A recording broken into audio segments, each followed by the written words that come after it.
কেন্দ্রীয় নেতৃবৃন্দ, জেলা, থানা, উপজেলা, ইউনিয়ন পর্যায়ের দায়িত্বশীল এবং আমার সামনে উপস্থিত নাঙ্গলকোটের বিভিন্ন পর্যায়ের ভাই বন্ধু বাবা চাচা মুরব্বী সবাইকে কেন্দ্রীয় কমিটির পক্ষ থেকে শুভেচ্ছা এবং মোবারকবাদ জ্ঞাপন করছি।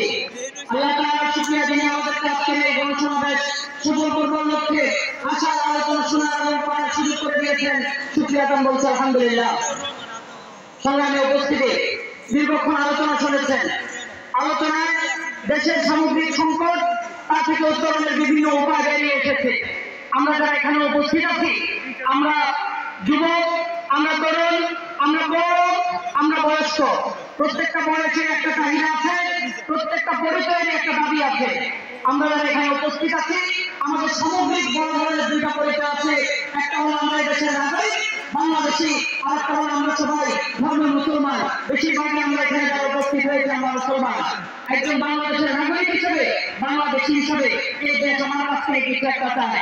এই দেশ নাগরিক হিসেবে ঘুমাতে যেমন চায়, একজন নাগরিক সুশৃঙ্খল ভাবে চলুক, এই দেশটার নীতি নিয়ম শৃঙ্খলা মেনে চলুক, দেশের আইন কানুনের প্রতি শ্রদ্ধাশীল হোক, দেশের প্রত্যেকটা ইতিহাস ঐতিহ্যকে সে মুখে ধারণ করুক, তেমনি ভাবে দেশের নাগরিক হিসেবে এই দেশ আমার কাছে আরো প্রবল ভাবে চায়।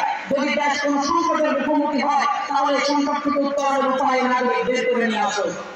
যার চাহিদা অনুপাতে 1971 যখন আমাদের এই ভূখণ্ড চক্রান্তের শিকার হয়েছে, বিড়ম্বনার শিকার হয়েছে, বৈষম্যের শিকার হয়েছে, তখন আমরা দীর্ঘ সত্য যুদ্ধের মধ্য দিয়ে দেশের স্বাধীনতা নিশ্চিত করেছি।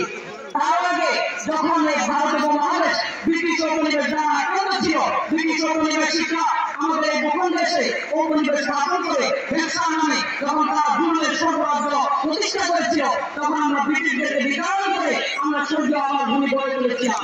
তারপর আমরা দ্বিজাতিত্বের ভিত্তিতে হিন্দুদের জন্য হিন্দুস্তান, মুসলমানদের জন্য পাকিস্তান আমরা গঠন করেছিলাম।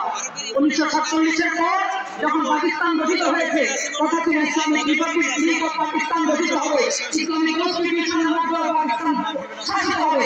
কিন্তু পাকিস্তানের রাষ্ট্র ক্ষমতায় যারা গেল, তারা তখন নীতি নৈতিকতার দাগ টানল না, ইসলামিয়তের দাগ টানল না, তারা তখন জুলুম এবং দুঃশাসনের মাধ্যমে তারা তাদের ক্ষমতাকে পাকাপোক্ত করার হাতিয়ার হিসাবে ইসলামকে বেছে নিল।